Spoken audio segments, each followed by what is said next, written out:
Hello అండి, welcome back to our channel. ఈరోజు story villain husband episode 27. ఇక స్టోరీలోకి వెళ్తే, అరే ఎంతైనా బాత్ చేసి ఇలా హాయిగా టవల్ కట్టుకొని సాంగ్స్ వింటూ ఉంటే ఎంత పీస్ఫుల్గా ఉందో. అయినా నా డెవిల్ ఇంట్లో లేదుగా, అందుకే ఇంత మనశ్శాంతిగా ఉంది అని హాయిగా సాంగ్స్ వింటూ వాటికి తగ్గ స్టెప్స్ వేస్తూ ఉన్న అమర్కి తన రూమ్ డోర్ ఓపెన్ చేసుకొని లోపలికి వచ్చి తనను చూసి కెవ్వుమని అరిచిన మాన్య అరుపుకి కట్టుకున్న టవల్ కూడా ఊడి కింద పడిపోవడంతో మాన్య ఇంకొద్దిగా సౌండ్ పెంచి అరవడం చూసి కింద పడ్డ టవల్ చుట్టుకొని ఒసే డెవిల్ నోరు ముయ్యవి అని ఫాస్ట్గా మాన్య నోరు తన చేత్తో మూస్తాడు. మాన్య కోపంగా అమర్ చేయి కొరికేయడంతో అమర్ కెవ్వుమని కేక పెట్టడం చూసి మాన్య అమర్ నోరు చేత్తో మూసి కళ్ళెగరేస్తుంది. సరిపోయారు ఇద్దరికిద్దరు. మానిటర్లా తయారయ్యావేంటి, పిచ్చిగా నీ పట్టిందా, అలా అరుస్తున్నావు అని చూడు ఎలా కొరికావో అని ఘాట్లు పడ్డ తన చేతి వైపు చూస్తూ అడుగుతాడు అమర్. నిన్ను కొరకడం కాదురా, చంపేస్తాను. ఒక అమ్మాయి ముందు ఇలా ఎక్స్పోజింగ్ చేయడానికి సిగ్గులేదా? అయినా నేను లేని టైంలో నా రూమ్లో ఏంట్రా నీకు పని, జస్ట్ గెట్ అవుట్ అని అరుస్తున్న మాన్యాను కింద నుండి పైదాకా చూస్తూ, ఐ ప్రాబ్లంగా ఉంటే ఎల్వి ప్రసాద్ ఐ హాస్పిటల్లో చూపించుకో, ఇది నీ రూమ్ కాదు నాది అంటున్న అమర్ని చూసి నీదా అంటూ రూమ్ మరోవైపు మరోసారి చూసిన మాన్యాకి తను చూడకుండా అమర్ రూమ్లోకి వచ్చేసింది అని అర్థమవుతుంది.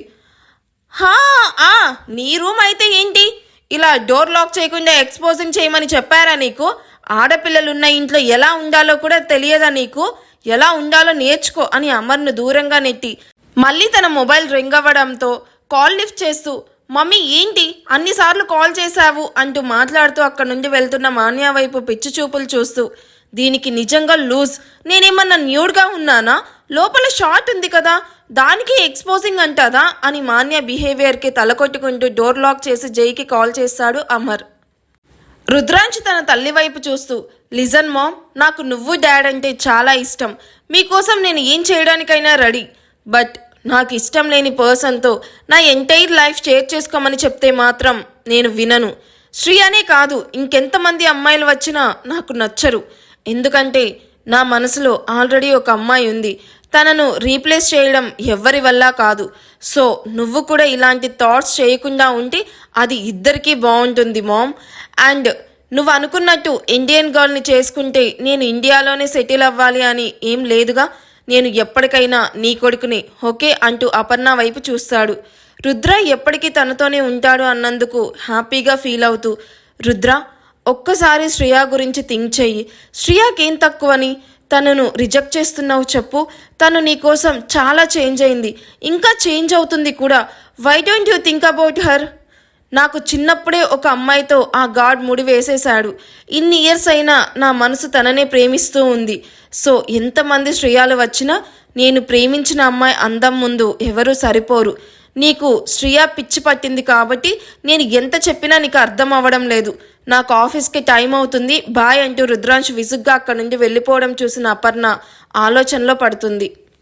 గార్డెన్లో ఒంటరిగా కూర్చొని మొబైల్లో ఏదో చూస్తూ ఉన్న వినయ్ వర్మని చూసి నవ్వుతూ, ఏంట్రా ఒంటరిగా కూర్చొని ఉన్నావు? అవును అంకుల్ ఎక్కడ కనిపించడం లేదు అని అడుగుతూ వినయ్ పక్కనే సెటిల్ అవుతాడు మహదీర్. ఇంపార్టెంట్ మీటింగ్ అని ఆఫీస్కి వెళ్ళారు మహి, లంచ్కి వచ్చేస్తా అని చెప్పారు. ఆద్య మాన్య కనిపించడం లేదు, ఎక్కడికి వెళ్ళారు అని అడుగుతూ ఉండగానే అక్కడికి రేణుక వస్తుంది. ఏమండి ఇక మనం స్టార్ట్ అవుదామా? అన్నయ్య హరీష్ ఇవాళ స్టేట్స్ నుండి వస్తున్నారు. రిసీవ్ చేసుకోవడానికి మనం వెళ్ళకపోతే ఏం బాగుంటుంది చెప్పండి? పైగా హరీష్ మాయా కూడా ఒకరినొకరు మీట్ అయ్యి 2 years అవుతుంది. వదిన ఇందాకే కాల్ చేసింది, ఇంకో 1 hourలో స్టార్ట్ అవుతామని చెప్పాను. డైరెక్ట్గా లంచ్కి అక్కడికే రమ్మని వదిన చెప్పింది. సో ఇక మనం వెళ్దామా అని వినయ్ వర్మ వైపు చూస్తూ అడుగుతుంది. రేణు వాళ్ళు ఇక్కడే ఉంటారు కదా, ఎప్పుడైనా వెళ్ళొచ్చు. అండ్ మనం వెళ్ళి రిసీవ్ చేసుకోకపోతే వాళ్ళు ఏమీ ఫీల్ అవ్వరు. మనం బిజీగా ఉన్నామని చెప్పి వాళ్ళే అర్థం చేసుకుంటారు. మాయా లంచ్ కూడా ఇక్కడే చేద్దామంటుంది, అందుకని లంచ్ అయ్యాక వెళ్దాము. నువ్వు వెళ్ళి శైలుకి కుకింగ్లో హెల్ప్ చెయ్యి. అవును రేణుక, మనం 2 families చాలా ఇయర్స్ తర్వాత మీట్ అయ్యాం కదమ్మా, లంచ్ చేసి వెళ్ళండి అని మహదీర్ కూడా చెప్పడంతో రేణు అసహనంగా అక్కడి నుండి లోపలికి వెళ్ళి శ్వేతకి కాల్ చేస్తుంది. హలో రేణుక, స్టార్ట్ అయ్యారా అని అడుగుతున్న శ్వేతతో, లేదు వదిన, లంచ్ ఇక్కడే చేసి వెళ్దామని మాయా ఆయన ఇద్దరు పట్టుబట్టి కూర్చొని ఉన్నారు. అండ్ నేను కూడా చాలా ట్రై చేశాను, బట్ కుదరలేదు. డిన్నర్కి డెఫినెట్గా వస్తాం వదిన, ప్లీజ్ అన్నయ్యకి నువ్వే చెప్పు అని రిక్వెస్టింగ్గా అడుగుతుంది. ఇప్పుడు ఇది రాకపోయినా కొంపలేమీ మునిగిపోవు. ఆ ఇంట్లో మాకున్న సపోర్ట్ రేణుక ఒక్కటే కాబట్టి దీన్ని ఎట్టి పరిస్థితుల్లోనూ దూరం చేసుకోకూడదు అనుకుంటూ, అయ్యో పర్వాలేదు రేణుక, అన్నయ్య లంచ్ అక్కడే చేద్దామన్నప్పుడు నువ్వు మాత్రం ఏం చేస్తావు? ఇట్స్ ఓకే, మీ అన్నయ్యతో నేను చెప్తానులే, మీరు డిన్నర్కి మాత్రం మిస్ అవ్వకండి అని చెప్తున్న శ్వేతతో, తప్పకుండా అందరం వస్తాం వదిన అని నవ్వుతూ కాల్ కట్ చేసి అయిష్టంగానే కిచెన్లోకి నడుస్తుంది రేణుక.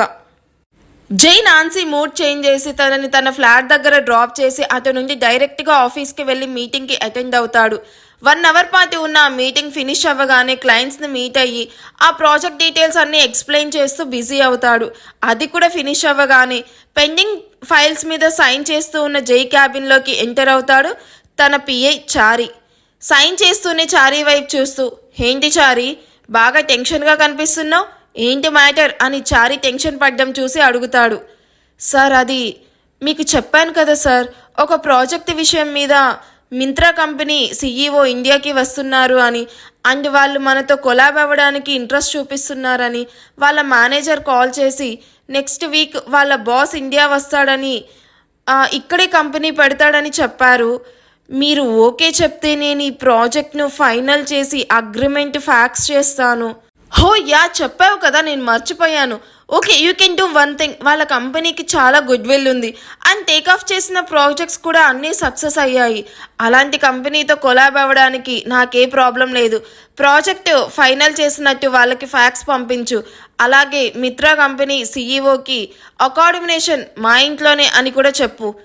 జై ఎక్కడ నో చెప్తాడో అని భయపడ్డ చారీకి అకామిడేషన్ కూడా తన ఇంట్లోనే అని చెప్పడంతో, వామ్మో నేను చూస్తుంది జై సార్ నేనా, ఈయనలో ఇంత మార్పు ఏంటో అని ఆలోచిస్తూ, ఇందులో ఈయనకి డెఫినెట్గా ప్రాఫిట్ ఉండే ఉంటుంది, లేకపోతే తన ఇంట్లోకి ఎవరో ఏంటో తెలియని వ్యక్తిని ఎందుకు ఆలోచిస్తారు?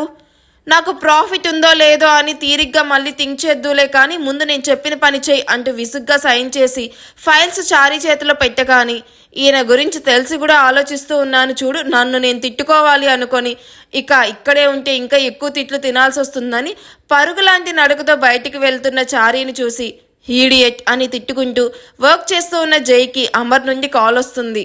ఏంట్రా తెల్లారిందా అని వెటకారంగా అడుగుతున్న జైని చూసి నవ్వుతూ, ఈహిహిహి ఎప్పుడో లేచాను జై, నువ్వేంట్రా నాకు చెప్పకుండా ఆఫీస్ అంటే పరిగెత్తేశావు, వెళ్లే ముందు నాకు కూడా చెప్పుంటే నేను కూడా వచ్చేవాడిని కదా.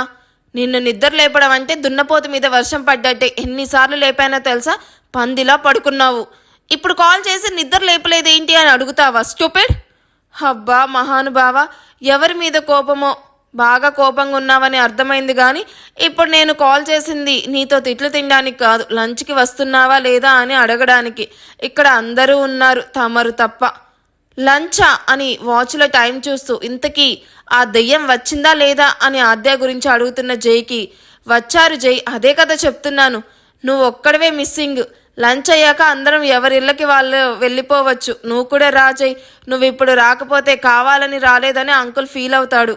ఒరేయ్, నాకు డాడ్ అంటే ఇష్టమని పదే పదే ఆయన్ని అడ్డుపెట్టుకొని నన్ను లాక్ చేశావో గొయ్యి తీసి పాతేస్తాను అని సీరియస్గా వార్నింగ్ ఇచ్చి, చస్తున్నా ఇంకో 20 మినిట్స్లో అక్కడే చేస్తా అని చిరాగా కాల్ కట్ చేసిన జై బిహేవియర్కి వీడు మారడు అన్న లుక్ ఇచ్చి డ్రెస్అప్ అయ్యి కిందకి వెళ్తాడు. మాయాను వేరే రూమ్లో పడుకోమని చెప్పినా కావాలనే హర్ష రూమ్లో పడుకొని హర్షతో ఉన్న మెమొరీస్ అన్ని గుర్తు చేసుకుంటూ పడుకున్న మాయాకి 10కి కానీ మెలకు రాదు. నిద్ర లేచి ఫ్రెష్ అయ్యి వచ్చిన తనకి ఆద్య మాన్య బయటకు వెళ్ళారని తెలిసి అందరితో పాటు బ్రేక్ఫాస్ట్ చేసి ఫ్రెండ్ని మీట్ అయ్యి వస్తానని బయటకు వెళ్ళి ఆద్య వాళ్ళు వచ్చిన 10 మినిట్స్కి తను కూడా వస్తుంది. జై చెప్పినట్టుగానే లంచ్కి ఆద్య ఇంటికి వస్తాడు. అందరూ హాల్లో కూర్చొని మాట్లాడుకుంటూ ఉంటే జై కూడా వాళ్ళతో జాయిన్ అవుతాడు. శైలు రేణుక వాళ్ళు అందరి కోసం చేసిన స్పెషల్స్ అన్నీ డైనింగ్ టేబుల్ మీద నింపేసి అందరినీ లంచ్కి పిలుస్తారు. ప్రతాప్ వర్మతో మాట్లాడుతూ ఉన్న అమర్ శైలు పిలుపుకి రాండి తాతయ్య అంటూ ప్రతాప్ చేయబట్టుకోబోతూ ఉంటే ఎలహే అని అమర్ను మళ్ళీ తను ముందు పడేసిన మెయిడ్ మీదకే పడేసి ప్రతాప్ వర్మతో కలిసి డైనింగ్ ఏరియాకి వెళ్తూ మెయిడ్ మీద వెళ్ళి పడ్డ అమర్ని చూసి నవ్వుకొని అక్కడి నుండి వెళ్ళిపోతుంది. రేయ్ లేవరా అంటూ అమర్ని ఆ అమ్మాయి మీద నుండి లేపి, బుద్ధి లేకుండా అలా ఎలా పడ్డావురా స్టూపిడ్, చూడు పాపం తను ఎలా ఏడుస్తుందో అంటూ ఆ అమ్మాయి వైపు చూపిస్తాడు జై. అయ్యో నేను కావాలని పడలేదురా, ఆ రాక్షసి నెట్టేసింది అని మాన్యాన్ని తలుచుకుంటూ ఐఎమ్ సారీ అని అమర్ చెప్తున్నా వినకుండా ఆ అమ్మాయి ఏడుస్తూ అక్కడి నుండి వెళ్ళిపోవడం చూసి అమర్ జై ఒకరినొకరు చూసుకుంటూ ఉంటారు. అదేంట్రా నేను సారీ చెప్తున్నా వినకుండా అలా వెళ్ళిపోయింది, కొంపదీసి సూసైడ్ గాని చేసుకుంటుందా ఏంటి? నీ మొహం, ఇంత చిన్నదానికి సూసైడ్ చేసుకుంటారా? పద నువ్వు, కావాలని ఏం పడలేదు కదా అండ్ సారీ కూడా చెప్పావు, ఇంకేంటి చూస్తున్నావు పద అని అమర్ను డైనింగ్ ఏరియా వైపు లాక్కొని వెళ్తాడు జై. జై అమర్లను చూసి నవ్వుకుంటూ ఉన్న ఆద్య మాన్యాలను చూసి ఇద్దరు వీళ్ళ వైపు కోపంగా చూస్తూ కూర్చుంటారు. శైలు నవ్వుతూ అందరి ప్లేట్లో చికెన్ బిర్యానీతో లెగ్ పీస్ కూడా వేస్తుంది.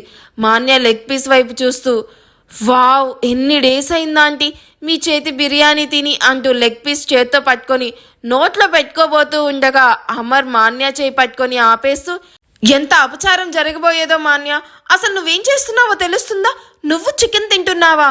అయ్యయ్యో భగవంతుడా, ఈ పాపిష్టిదాన్ని క్షమించు స్వామి అంటూ డ్రామాటిక్గా చెప్తాడు. రే చెయ్యి విరిచేస్తాను చెప్తున్నా, ఎవర్రా పాపిష్టిది, ముందు నా చెయ్యి వదులు అంటూ మాన్యాను చూసి తన చేతిలోని చికెన్ లాగేసి తన ప్లేట్లో కూడా తీసి పక్కన పెడుతూ ముందు లెంపలు వేసుకో అని పనిలో పనిగా మాన్య 2 చెంపలు వాయించి నువ్వు చికెన్ తినడం ఎంత పాపమో తెలుసా మాన్య అని అందరి వైపు చూస్తూ మీకు తెలుసా మహదీర్ అంకుల్, శైలు ఆంటీ ఆద్య మ్యారేజ్ గురించి బాధపడుతూ ఉన్నారని, మాన్య ఆద్య మ్యారేజ్కి ఒప్పుకునే వరకు నాన్ వెజ్ తినను అని మొక్కుకుందంట. కానీ ఆ విషయం మర్చిపోయి చికెన్ తింటుంటే నాకు గుర్తొచ్చి ఆపేశాను. నేను చెప్పింది తప్పైతే నన్ను మన్నించండి, తప్పు లేదు అనుకుంటే మాన్య కోసం తోటకూర కట్ట, వేపాకు ఫ్రై, కాకరకాయ బజ్జీ, బంగాళదుంపలు కషాయం ఇలాంటివి ఇచ్చి మాన్య చేస్తున్న గొప్ప త్యాగాన్ని గుర్తించండి అని చెప్తున్న అమర్ని చూసి జై నవ్వు ఆపుకుంటూ ఉంటే మాన్య అమర్ వైపు రకరకాల ఎక్స్ప్రెషన్స్ ఇస్తూ కోపంగా చూస్తూ పైకి లేస్తుంది. ఈ ఎపిసోడ్ మీకు ఎలా అనిపించిందో నాకు కామెంట్ చేయండి. వీడియో నచ్చితే ప్లీజ్ లైక్ చేయండి. Thank you for watching. Bye.